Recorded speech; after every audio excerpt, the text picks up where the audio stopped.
We begin our experience with Dune in darkness, with a guttural alien language, stating, "Dreams are messages from the deep."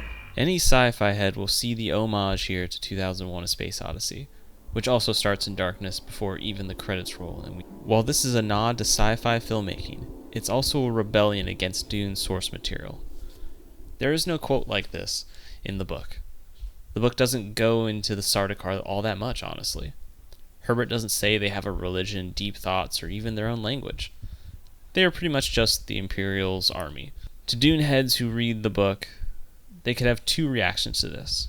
First would be, oh no, this isn't the book, or they could see this as an expansion of the original story, which I think this film does tremendously well. I feel that Villeneuve's greatest accomplishment is injecting intelligence, philosophy, and spirituality into Dune that wasn't there before. The very first moment of the film is emblematic of this. Before we get too far into the analysis, if you wouldn't mind liking and subscribing to the channel, and possibly supporting me on Patreon, it goes a long way to making more of these videos. Thank you. After the Sardaukar proverb, we are shown the opening credits, and we get introduced to the world of Dune. Chani gives us an introduction from the perspective of the Fremen fighting to free her home from a colonizing empire, who want to extract spice from the desert because it is used for space travel. This tells us that this world is harsh. Yes, the desert is harsh, but Chani still loves the desert. She loves its beauty. The real inhumanity is framed around the Imperium and the Harkonnens. I think the reason the story of Dune is so relevant today is because it paints a future that is far from a utopia like Star Trek. The future Dune paints seems like a far more realistic future now than when the book was first written. Dune is a future of techno-feudalism, hyper-capitalism, where extreme wealth is hoarded at the top. The concepts of bloodlines, fiefs, empires is just pageantry without any real logic to it. They have the power, they make the rules. Comparing 1965 to now, it seems we are moving towards a techno-feudalism. Wealth is being hoarded by a few elites and power is being removed from democratic institutions. Herbert was very prescient that human organization could devolve in 1965. I'd imagine that there was a feeling that things were only going to be more progressive and more equitable. The war to end all wars was done, and the Civil Rights Act has just been passed. I'm guessing Herbert saw the time he lived in as temporary and an outlier, and I think he could possibly be right. We are shown this system of brutality and exploitation, the worst of the system. We then are introduced to Paul, the dreamer of our story. Paul and his family, the Atreides, while not saints because they engage with this system of techno-feudalism, they have a sense of civility and morals others do not. Paul's father Leto attempts to navigate their harsh world with morals and values. Leto is given Dune as a fief by the Emperor mysteriously. The amount of foreboding given around this event preludes that this will not have a good end. As we see the pomp and circumstance of Leto receiving the fiefdom of Arrakis, we learn of the different roles people are forced to serve now that thinking machines have been eliminated. We see a hyper-specialization that comes from the hyper-capitalism. Dr. Yue can read health vitals on his own. Thufir Hawat is a Mentat, a human calculation machine with almost infinite processing ability. And finally we have Paul's mom, Jessica, who's a Bene Gesserit, a master of her body and able to perform mind control with her voice. This is all interesting stories and expositions, but it also serves another purpose. When we learn of Arrakis, Harkonnens, and the Imperium, we can see the death trap that is being set up for Paul and his family. As we see all of Paul's extended family, we also learn that they are preparing Paul for the challenges ahead. In the book, Paul is learning to be a Mentat. Paul speaks Mandarin with Yue, a sign that he is a pupil of him as well. Paul is learning combat from Duncan and Gurney. Paul is learning leadership and morals from his father. And finally, he's learning the weirding way from his mother with the power of the voice, even though this is forbidden for males to learn, which then causes Paul to experience his first challenge. Reverend Mother Moyam tests Paul with the pain box. Paul employs the litany against fear that Jessica recites while waiting outside the chamber. I must not fear. I must not fear. Fear is the mind killer. Fear is the little death that brings obliteration. And I'll face my fear and I'll permit it to pass over me and through me. I'll turn the Android's path. And where the fear is gone, there will be nothing. Only I will remain. With the prayer, Paul passes the test. This scene takes Dune from being an interesting sci-fi story to to a story that teaches us a valuable philosophy, that letting fear dictate your life will lead to, in extreme cases, your death, but in a more general sense, a dissatisfied life. If we can let the fear pass through us, we can see the ideal path and navigate life to the destination we want. While all these skills are useful to Paul's survival on Arrakis, his most important skill, I think, is his adaptability. Paul is still young and soaking up information from many different people like a sponge. His willingness to embrace Arrakis is what is essential for his survival. With Paul surviving the challenge, we learn he could be what is called a Kiswat Haderach, a prophecy of a male with Bene Gesserit powers to see the future and usher in a golden future. The story then follows a prophesized tragedy.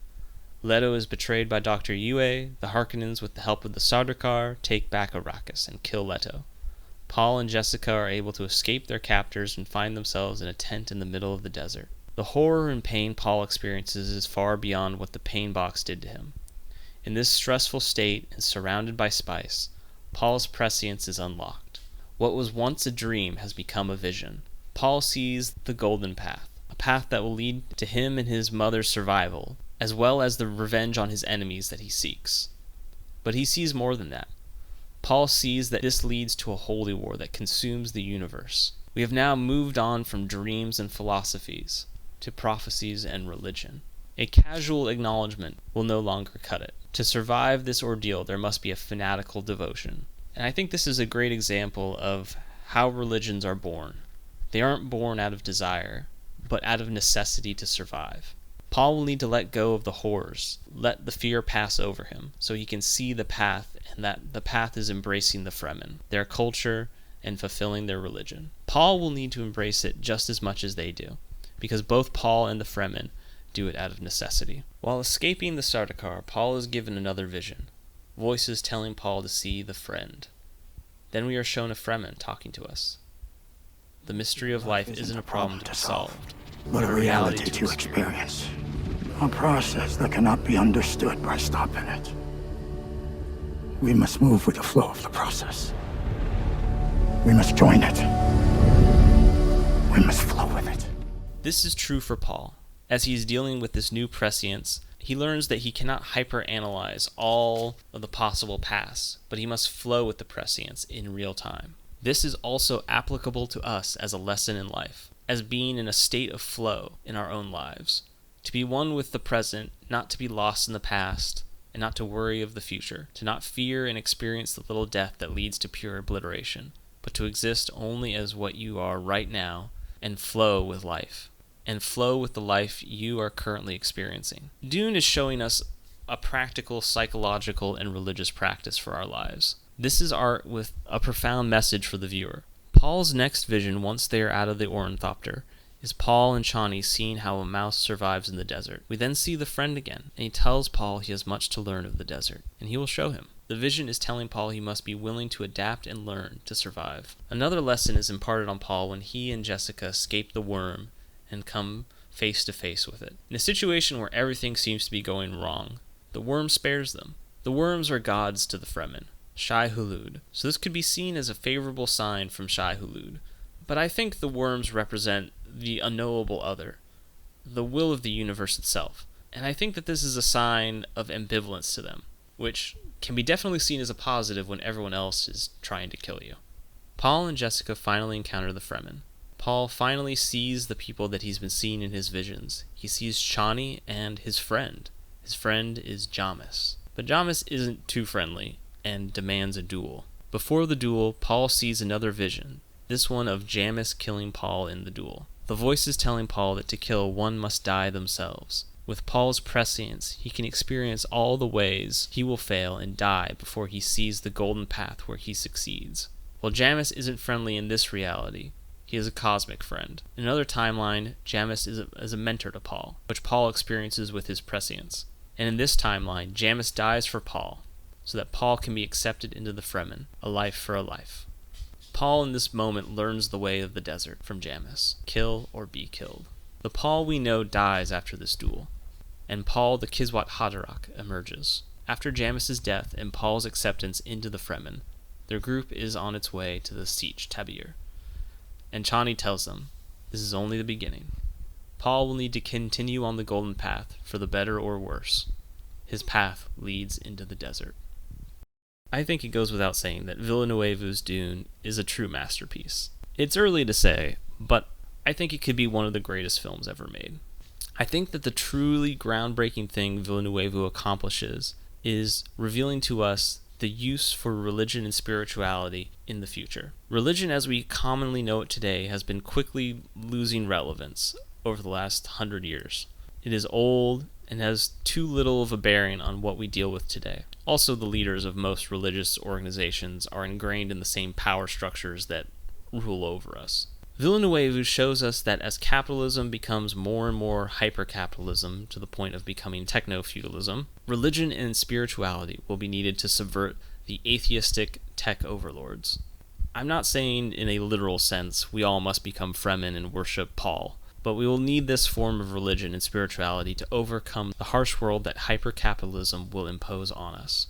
The only reason the Fremen carry on is their devotion to a dream, that one day their harsh desert will become a beautiful oasis. The average Fremen is under no illusion that they are guaranteed to see the oasis, but they willingly sacrifice themselves so that others may be able to have it.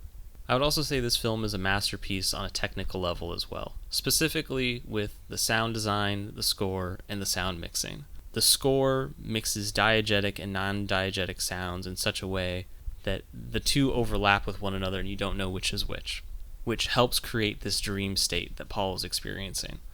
Dune is a really important story to me personally. I read the book series during the pandemic, and I think the mix of experiencing the pandemic while reading the books of Dune really changed my worldview and how the world we live in is changing. We are in a transitional time in our world. And I think we have a lot of lessons to learn from Dune on how to navigate the new world that is being created for us. Thanks for listening to my analysis on Dune. It would mean a lot if you wouldn't mind liking and subscribing to the channel. If you could consider supporting me on Patreon, it goes a long way to making more of these videos. Thank you.